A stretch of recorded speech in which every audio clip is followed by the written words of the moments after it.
အားလုံးပဲမင်္ဂလာပါခင်ဗျာ UK Match Day ရဲ့ Facebook နဲ့ YouTube Channel တွေကနေကြိုဆိုပါရစေဒီကနေ့ရဲ့နောက်ဆုံးရအားကစားသတင်းတွေကိုကြည့်ရမယ်ဆိုရင်တော့တောက်ကြနေ့မှာကစားခဲ့တဲ့ပြင်သစ်လိဖလားပြိုင်ပွဲရဲ့ဗိုလ်လူပွဲမှာတော့လက်ရှိချန်ပီယံ PSG အသင်းကလီယွန်ကို9လို့ချန်ပီယံထပ်မံဖြစ်လာခဲ့ပြီဖြစ်ပါတယ် PSG ကလီယွန်ကိုမိနစ်90အချိန်ပို120ထိဂိုးမရှိသေးကြခဲ့ပြီးမှပနယ်တီဆုံးဖြတ်မှာ6ဂိုး5ဂိုးနဲ့နိုင်ခဲ့တာပါ PSG ဘက်ကဒီမာရီယာဗရာတီပါရာဒက်ဟာရရာနေမာနဲ့စလာဗီယာတို့ဂိုးသွင်းနိုင်ခဲ့ကြပြီးလီယွန်ဘက်ကဘာထရန်ထရာအိုဒီလွဲချော်ခဲ့လို့ PSG အသင်းကပြင်သစ်နိုင်ငံအတွင်းမှာရှိတဲ့အမှတ်ပေးဖလားအပါအဝင်ဖလား3လုံးကိုတော့နောက်ဆုံး6နှစ်အတွင်းမှာ4ကြိမ်ထိရခဲ့တာပါဒါဟာ PSG အတွက်တော့လိဖလားကို9ကြိမ်မြောက်ရခဲ့တာဖြစ်ပြီးနောက်ဆုံးရနိုင်ခဲ့တဲ့ပြည်တွင်းဖလား36လုံးမှာ25ကြိမ်ထိရခဲ့တာလည်းဖြစ်ပါတယ်တခါနျူကာဆယ်အသင်းကိုဝယ်ယူဖို့ဂျိုးပန်းပြီးမှပြတ်ပြဲခဲ့တဲ့ဆော်ဒီအသင်းပိုင်ရှင်တွေကတော့ထပ်မံဝယ်ယူဖို့ဂျိုးပန်းသွားမှာမဟုတ်ဘူးလို့ဆိုပါတယ်မိုက်အက်ရှလီစီကနေဝယ်ယူဖို့ဂျိုးပန်းခဲ့ပြီးမှ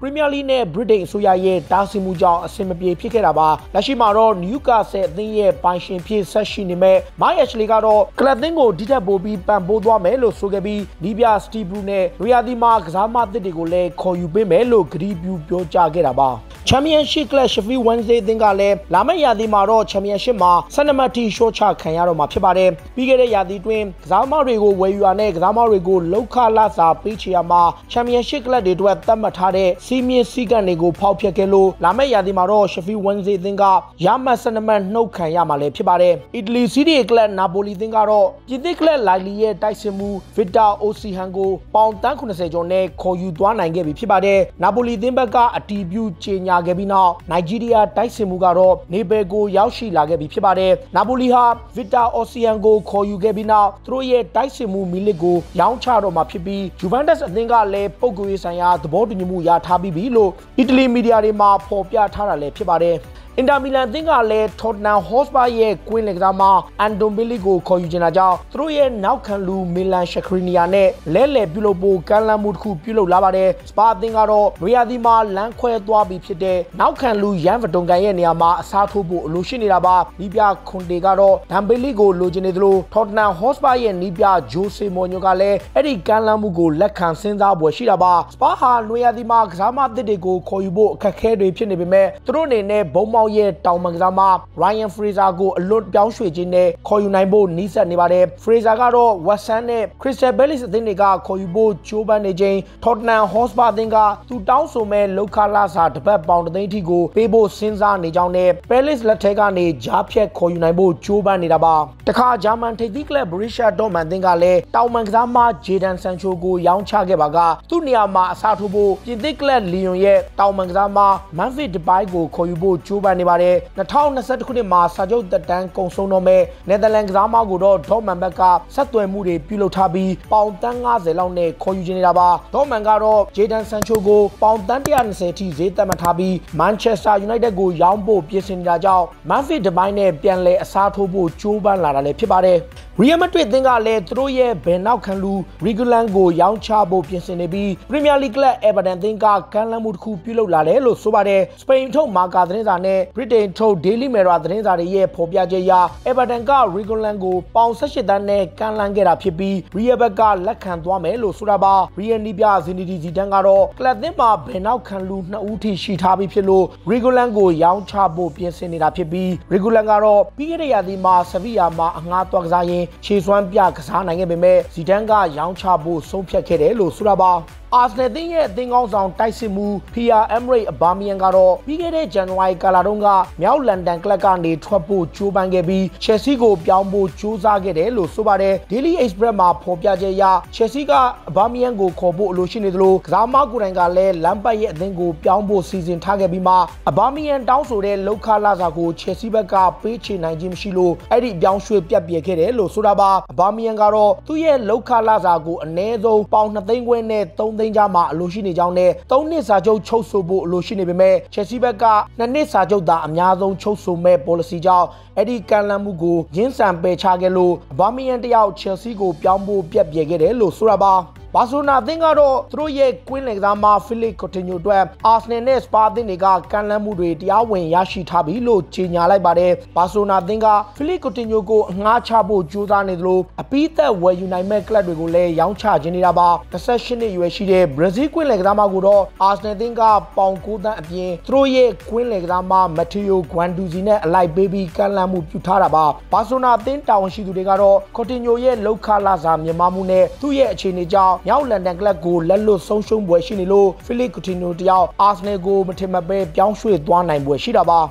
မန်ချက်စတာစီးတီးအသင်းရဲ့ပိန်နောက်ခံလူအဲရစ်ဂါစီယာကတော့ဘာစီလိုနာအသင်းရဲ့နွေရာသီအဓိကပြစ်မှတ်ဖြစ်တယ်လို့ဆိုပါတယ်မန်စီးတီးရဲ့နီးပြဖတ်ဂွာဒီယိုလာကလာမယ့်ရာသီမှာနောက်ခံလူဖြစ်နေသန်အခေကိုခေါ်ယူထားသလိုအသင်းရဲ့အဓိကကစားမအမ်ရီယယ်လာပို့ရှိပေမဲ့အဲရစ်ဂါစီယာကသူ့အတွက်အရေးပါတဲ့ခံစားမှုဖြစ်တယ်လို့ဆိုတာပါကလပ်အသင်းတွေနဲ့လုံးဝရောင်းချဖို့မရှိဘူးလို့ဆိုထားပေမဲ့ဘာစီလိုနာအသင်းကတော့သူတို့ရဲ့လာမာစီယာဂယ်မီကစားမဟောင်းကိုနူကန်ကိုပြန်လဲခေါ်ယူနေတာလည်းဖြစ်ပါတယ်သတင်းတွေရဘာစီလိုနာဘက်ကEric Garcia နဲ့ဂျောင်ကန်ဆယ်လိုတို့နှစ်ဦးကိုအလိုရှိနေပြီးဘာဆိုနာအသင်းကတော့သူတို့ရဲ့နောက်ခံလူနယ်ဆင်စမေးတို့ကိုပြန်လည်ပေးမယ်လို့ဆိုတာပါမန်ချက်စတာစီးတီးကတော့နေသင်အခေကိုခေါ်ယူထားပြီးနောက်ခံလူဂျွန်စတုန်းနဲ့အော်တာမန်ဒီတို့နှစ်ဦးကိုရောင်းချတော့မယ်လို့ဆိုပါတယ်မန်စီးတီးရဲ့နီးပြဖတ်ဂွာဒီယိုလာကရီယာဒီမှာကမ္ဘာအဆင့်မီဘိုခံစင်မှုတယောက်ကိုအရခေါ်ယူဖို့ကြိုးပမ်းနေပြီးပြီးခဲ့နှစ်ကအားနည်းနေတဲ့ခံစင်ပိုင်းကိုအဓိကပြင်ဆင်သွားမယ်လို့ဆိုတာပါမန်စီးတီးအနေနဲ့လက်ရှိမှာတော့အင်တာမီလန်ရဲ့နောက်ခံလူမီလန်ရှခရီနီယာနဲ့နာပိုလီရဲ့နောက်ခံလူခူလီဘာလေတို့နှစ်ဦးကိုအဓိကပြစ်မှတ်ထားနေတာဖြစ်ပြီးဘန်ဖီကာရဲ့နောက်ခံလူရူဗင်ဒီယက်စ်ကလည်းဖတ်ဂွာဒီယိုလာခေါ်ယူခြင်းတဲ့ကစားမတွေတဲ့အပါဝင်ပ